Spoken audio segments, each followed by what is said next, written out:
Hi Kadeli Cakes! I-flex ko nga pala ang ginawa kong cake kahapon bago ako pumunta ng workshop. Ang team nga pala nito is Red Horse. Natuwa nga ako sa napiling kulay ng client. Diba usually ang gamit natin sa frosting kapag Red Horse ang team is kulay red. Ito nakakatuwa, kulay white with pink.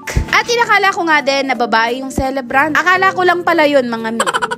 At maliban nga sa napakadaling napiling kulay ng client, ang isa pa sa kinatuwa ko ay napakagaan niya kausap. Aminin natin, nakakadagdag ng sipag kapag yung mga kausap mo ay napakagaan. At isa pa nga rito ay for the second time sa atin siya nag-order. Every time talaga na may umuulit na client para umorder, talagang nakakakilig.